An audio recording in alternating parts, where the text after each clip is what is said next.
नमस्कार, आप देख रहे थे देवभूमि समाचार। मैं आपके साथ प्रियंका मलिक हाजिर। उत्तराखंड की तमाम छोटी बड़ी खबरों के साथ खबरों का रुख करेंगे, लेकिन सबसे पहले एक नजर हेडलाइंस पर।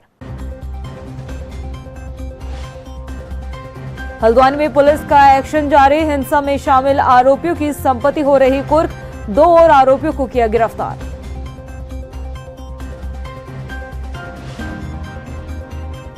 राज्य में आधी आबादी की वोट बैंक पर धामी सरकार की नजर। रोड शो और महोत्सवों के जरिए हो रही पैठ बनाने की कोशिश चुनावों में हो सकता है निर्णायक।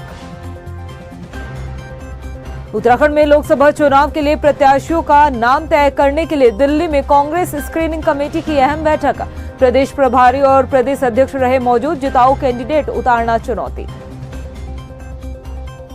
कांग्रेस के बैंक खाते फ्रीज होने के विरोध में देहरादून में यूथ कांग्रेस का विरोध प्रदर्शन। केंद्र सरकार के साथ ही आयकर विभाग का पुतला दहन। पुलिस से हुई तीखी झड़प।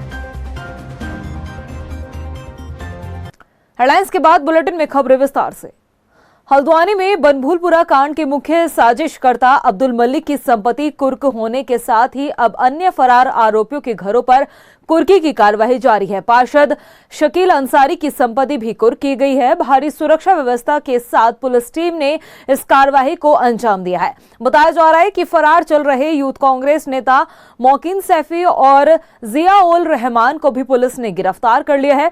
साथ ही इस कांड में शामिल लोगों के गोला नदी में खनन कार्य में लगे वाहनों के रजिस्ट्रेशन को भी कैंसिल कर दिया गया है। माननीय न्यायालय के आदेश से जो भी जैसे जैसे कुर्की वारंट या इस तरह की चीजें जारी हो रही हैं, जो लोग चिन्हित हो रहे हैं उन पर लगातार कार्रवाई जारी है। वाहनों को पंजीकरण हाँ, गोला नदी में क्योंकि वन निगम के माध्यम से जो पंजीकरण करे जाते हैं तो उसमें एक चीज जरूर ली जाती है कि कोई आपराधिक इतिहास ना हो। तो जो लोग चिन्हित हो रहे हैं, जो नामजद हो रहे हैं, उनको हम लोग सस्पेंड कर रहे हैं उनके जो रजिस्टर। इसके साथ ही हल्द्वानी के नगर निगम सभागार में जिलाधिकारी की अध्यक्षता में भ्रांत नागरिकों की एक बैठक हुई। इस दौरान बनभूलपुरा जैसी घटनाओं की पुनरावृत्ति रोकने को लेकर आम सहमति भी ली है। नागरिकों ने इस संबंध में अपने सुझाव दिए हैं। जिलाधिकारी वंदना सिंह ने बताया कि अतिक्रमण हटाने के दौरान जो हिंसा घटना हुई उस पर कानूनी रूप से कार्रवाई की जा रही है, लेकिन अब प्राथमिकता हल्द्वानी में आपसी भाईचारा बनाए रखने की है। शहर में शांति व्यवस्था क्योंकि बनी हुई है और बनभूलपुरा क्षेत्र से भी अब ज़्यादातर हिस्से से हमने कर्फ्यू पूरी तरह हटा दिया है। सिर्फ रात में थोड़ा सा प्रिकॉशंस हम लोग ले रहे हैं। तो आगे धीरे धीरे माहौल सामान्य होगा, सभी लोग अपने रोजगार वगैरह पर भी लौटेंगे।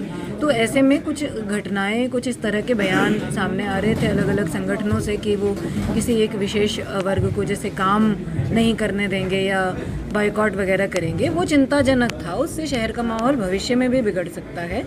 तो हमने आज सभी वर्गों के, सभी प्रकार के व्यवसाय करने वाले जो लोग हैं हल्द्वानी शहर के, उनको बुलाया था। सभी से ये अपील करी गई है कि एक वर्ग विशेष को भी टारगेट ना करें और आपस में भी इस प्रकार की कोई भावना ना रखें। देखिए, सबसे पहले तो मैं जो घटना हुई है उस घटना को लेकर के जो जांच एक रिपोर्ट हमारे सामने आएगी। जो लोग जख्मी हुए हैं, जिन लोगों का नुकसान हुआ है, पहली हमारी वरीयता रहेगी रिपोर्ट आते ही उनको मुआवजा मिले, उनका नुकसान पूरा हो, क्योंकि उन्होंने जो उनका नुकसान हुआ है वो सुरक्षा को लेकर के हुआ। उन्होंने हमारी सुरक्षा में के लिए काम किया, जन सेवा का काम किया। दूसरी चीज़ ये है कि जितनी जल्दी वहाँ की कानून व्यवस्था बहाल हो, हम उसके लिए काम कर रहे हैं। लोकसभा चुनाव से पहले उत्तराखंड में धामी सरकार महिला वोट बैंक को साधने की कोशिश कर रही है। राज्य में इन दिनों नारी वंदन महोत्सवों का आयोजन किया जा रहा है। माना जा रहा है कि इन महोत्सवों के जरिए सरकार की नजर आधी आबादी की वोट बैंक पर टिकी हुई है। ये रिपोर्ट देखिए।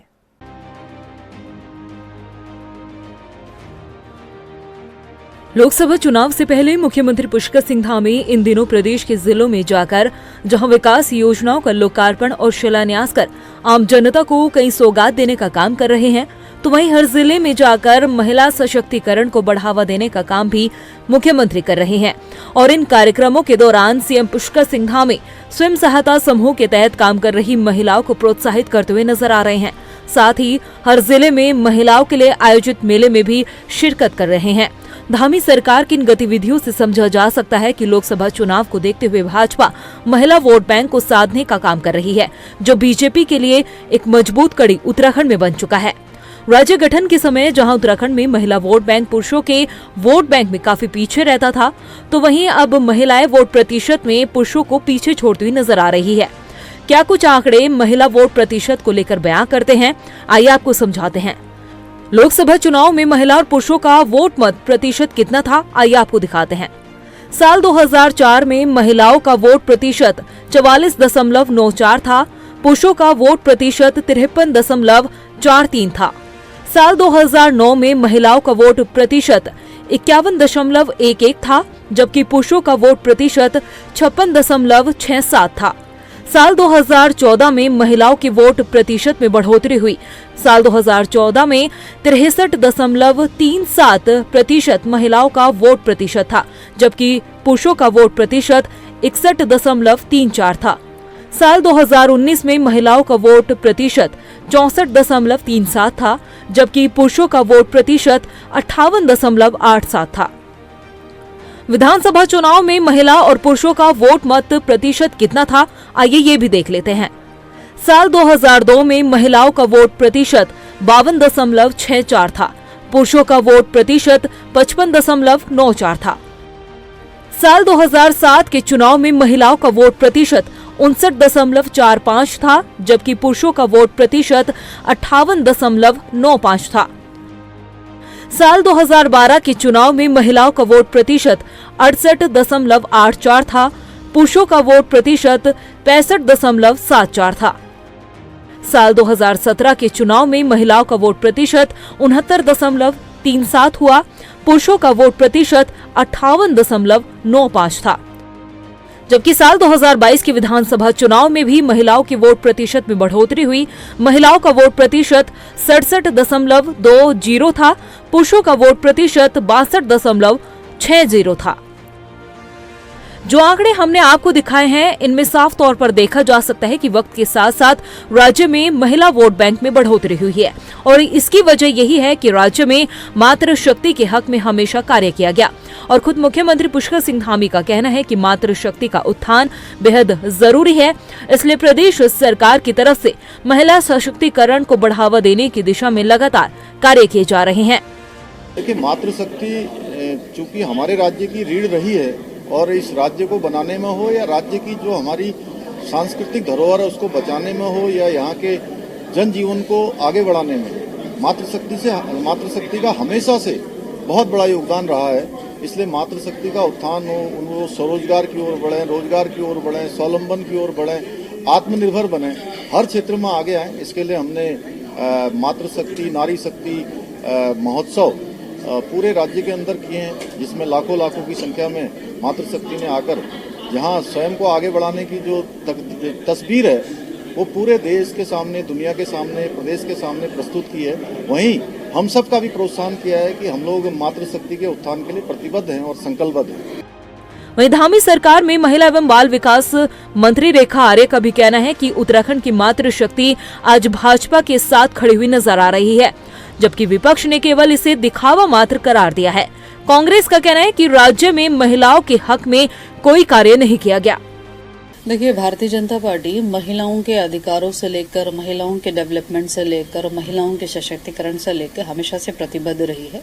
भारतीय जनता पार्टी की सरकार पुनः लौट कर आई है तो वह महिलाओं के आशीर्वाद के साथ लौटी है, युवाओं के सहयोग के साथ में लौटी है। तो वह प्रतिबद्धता जो है भारतीय जनता पार्टी के कार्यक्रमों में भी आपको दिखेगा, सरकार की योजनाओं में भी आपको दिखेगा।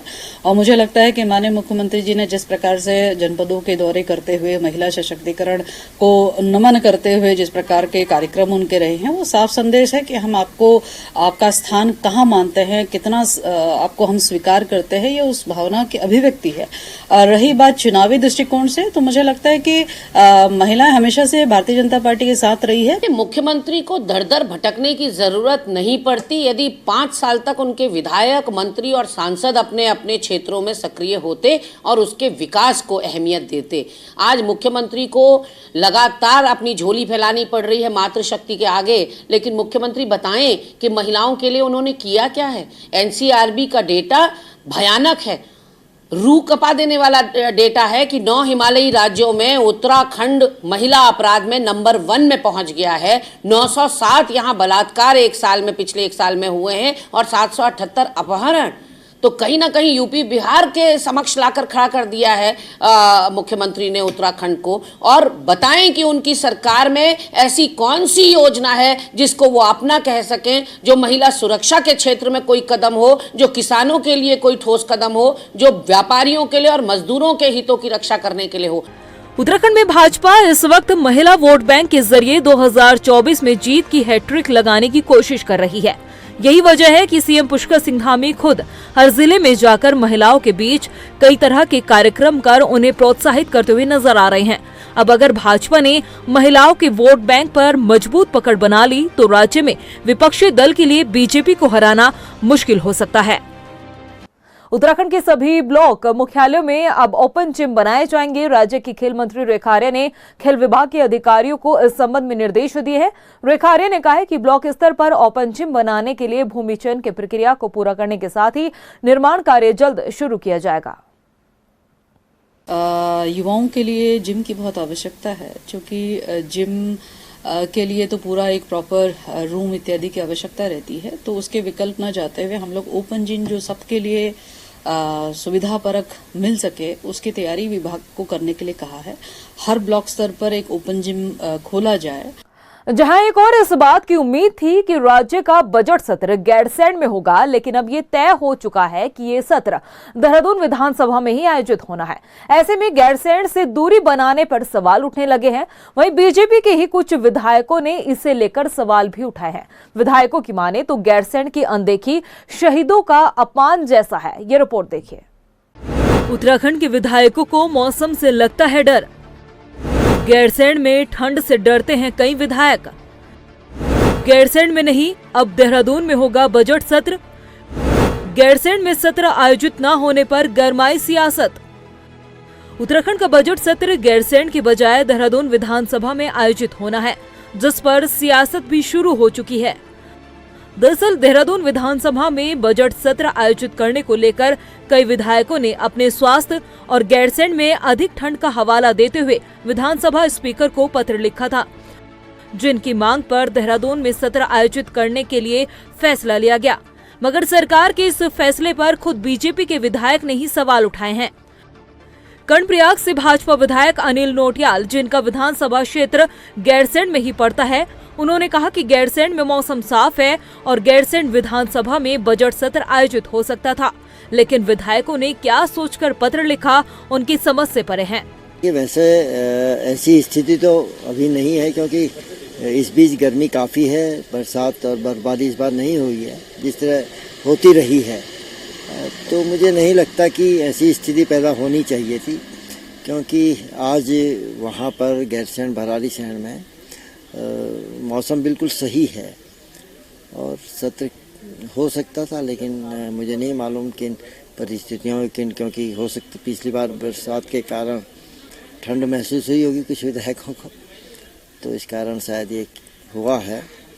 लेकिन आज की स्थिति वहाँ पर ठीक है, मौसम ठीक है। अभी मैं 25-26 जनवरी को वहीं था भराड़ी शहर में, उस समय मौसम काफ़ी ठीक था। वहीं कांग्रेस के प्रदेश अध्यक्ष करण महारा ने गैरसैंण में बजट सत्र न होने को लेकर शहीदों के अपमान का भी जिक्र किया है। इतना ही नहीं, कांग्रेस के जिन विधायकों द्वारा पत्र में बजट सत्र को गैरसैंण में आयोजित न किए जाने को लेकर हस्ताक्षर किए थे, उनसे भी सवाल पूछने की बात कही है। चुनाव 2022 से पहले सरकार ने आनन फानन में गैरसैंण को ग्रीष्मकालीन राजधानी घोषित किया और उसके बाद लगातार सरकार वहां सत्र करने से बच रही है। पिछले बार चारधाम यात्रा का बहाना बनाया गया और चारधाम यात्रा तो प्रत्येक वर्ष होनी है, तो वो बहाना फिर चलेगा। अभी इन्होंने बहाना बता दिया कि विधायक मना कर रहे हैं। साहब, जनप्रतिनिधि अपनी अपनी बात रखते हैं। विधायक तो ये भी कहते हैं कि सोमवार के दिन सत्र चलना चाहिए, प्रश्नकाल चलना चाहिए, क्यों नहीं चल रहा है? सरकार की बहानेबाजी है, ये शहीदों का अपमान है। वहीं बीजेपी के प्रदेश अध्यक्ष महेंद्र भट्ट का कहना है कि विधायकों से ज्यादा पुलिसकर्मी और अन्य कर्मचारियों को परेशानी होती है। उनकी सहूलियत को ध्यान में रखते हुए ये फैसला लिया गया है। विधायकों को सत्र में जाने से कोई दिक्कत कभी नहीं होती। विधायकों को सब प्रकार की सुविधाएं मिलती है और मुझे जो लगता है शीतकाल में सबसे ज्यादा वहाँ को परेशानी होती है तो कर्मचारी को होती है, पुलिसकर्मियों को सुरक्षा जो पुलिसकर्मियों को होती है, वहाँ के जो बाकी के सब विभागों के जो अधिकारी कर्मचारी उनको कष्ट होता है, क्योंकि विधायक को तो 5 स्टार कमरा है, AC लगे हैं, हीटर लगे हैं, गीजर लगे हैं, तो इसलिए इस विषय को इस एंगल से नहीं देखना चाहिए। अभी का मौसम क्योंकि जिस प्रकार का वहाँ बना हुआ था, इस नाते विधायकों ने उनकी समस्याओं को शायद रखा होगा। उत्तराखंड विधानसभा में बजट सत्र को गैरसैंण में नहीं कराए जाने को लेकर सूबे में सियासत तेज हो चली है। विधायकों की तरफ से गैरसैंण में ठंड का हवाला दिया गया है। अब ऐसे में सवाल ये उठता है कि जो जनता गैरसैंण में रहती है, क्या उन्हें ठंड नहीं लगती, या वाकई गैरसैंण की अनदेखी हो रही है, या फिर हकीकत में सरकार विधायकों और कर्मचारियों को लेकर फिक्रमंद है। लोकसभा चुनाव के लिए उत्तराखंड में कांग्रेस के प्रत्याशियों का नाम तय करने की कवायद तेज हो चली है। इसी सिलसिले में दिल्ली में कांग्रेस स्क्रीनिंग कमेटी की एक अहम बैठक हुई। इस बैठक में संभावित प्रत्याशियों के नाम पर चर्चा की गई। बैठक में प्रदेश प्रभारी कुमारी शैलजा और प्रदेश अध्यक्ष करण माहरा भी मौजूद रहे। पार्टी के लिए जुताऊ उम्मीदवार चुनना किसी चुनौती से कम नहीं होगा। देखिए, स्क्रीनिंग कमेटी की आज दिल्ली में बैठक है। जो हमारे PEC है उसके सदस्य और जो हमारे पार्टी के सीनियर लीडर हैं और स्क्रीनिंग कमेटी के चेयरमैन हैं, वो इस बैठक में उपस्थित होंगे। और जिन लोगों ने उत्तराखंड के 5 लोकसभा क्षेत्रों में अपने अपने क्षेत्र में जिन्होंने आवेदन किए, उनके नाम पे वहाँ पे विचार किया जाएगा। उनका पार्टी के लिए क्या योगदान है और क्या उनकी सीनियरिटी पार्टी के लिए, पूरे उसमें पार्टी हाईकमान उसमें चर्चा करेगा।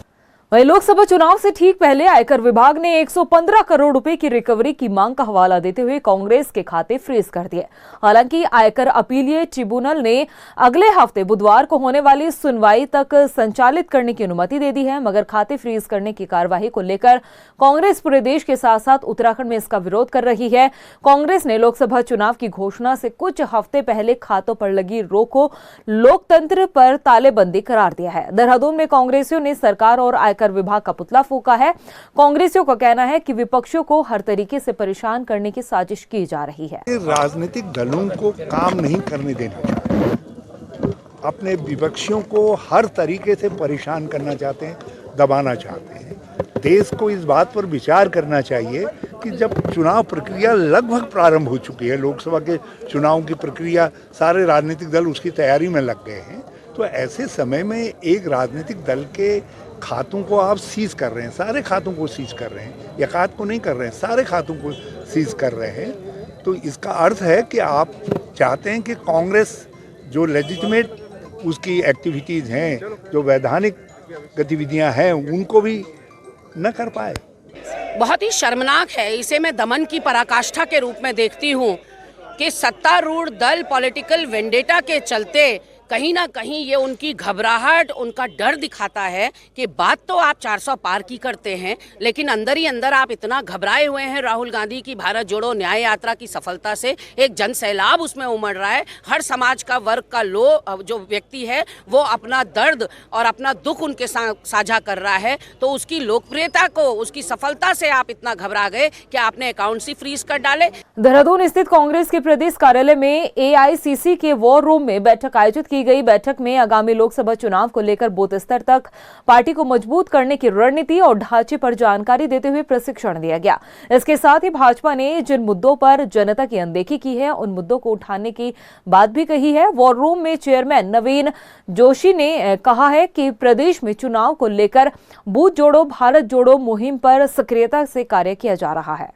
लोकसभा चुनाव 2024 के लिए कांग्रेस पूरे मुस्तैदी के साथ तैयार है और भारतीय जनता पार्टी के जो दुष्प्रचार है उससे निपटने के लिए हमने वॉर रूम यहाँ पे स्थापित किया है। आज सेंट्रल वॉर रूम की एक टीम हमारे यहाँ पे आई थी और जिसमें हमारे पूरे 5 लोकसभा क्षेत्र के जो हमारे डेस्क हेड हैं और जो हमारे कोऑर्डिनेटर हैं उनकी ट्रेनिंग यहाँ पर आयोजित की गई है। सेंट्रल वॉर रूम द्वारा ट्रेनिंग के दौरान जो बताया गया है कि किस प्रकार से हम BLA से संपर्क स्थापित करेंगे और किस प्रकार से हमको जो लीड BLA है उनसे हम लोगों ने काम लेना है। वहीं हेली सेवाओं के विस्तार में उत्तराखंड अपने कदम लगातार आगे बढ़ा रहा है। अब सीमांत क्षेत्र के लोग आसानी से हवाई यात्रा कर सकेंगे। हल्द्वानी से पिथौरागढ़, मुनस्यारी और चंपावत के लिए 22 फरवरी से हेली सेवा शुरू हो रही है।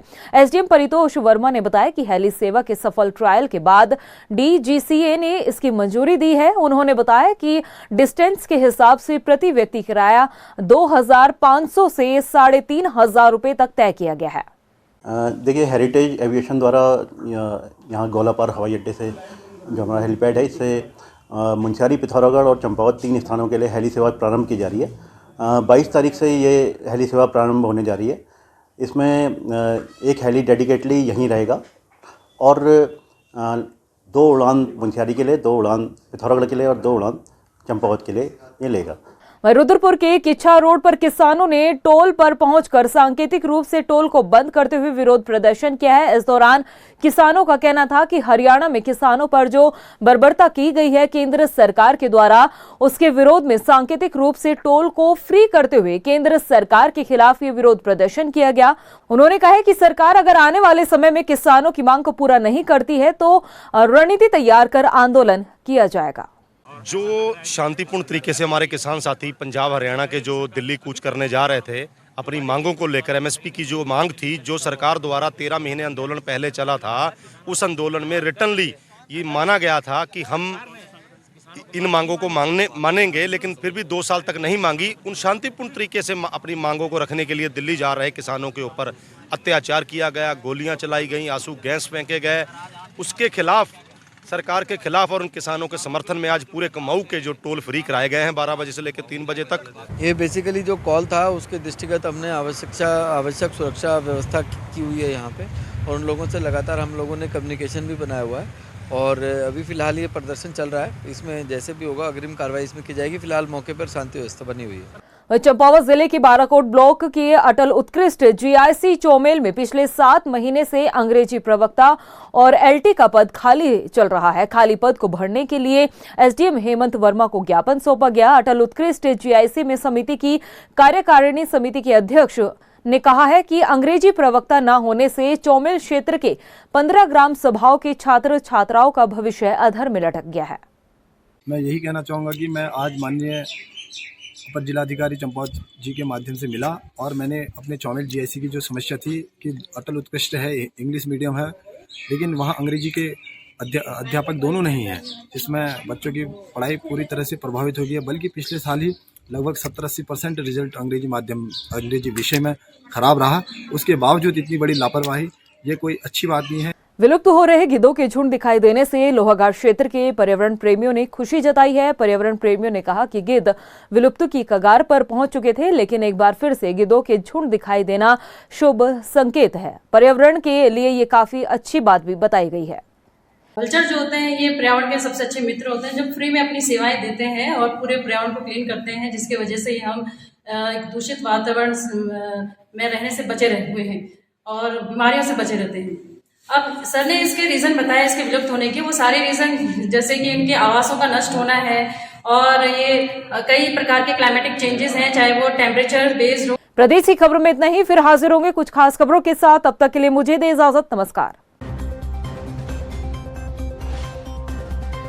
हल्द्वानी में पुलिस का एक्शन जारी, हिंसा में शामिल आरोपियों की संपत्ति हो रही कुर्क, 2 और आरोपियों को किया गिरफ्तार।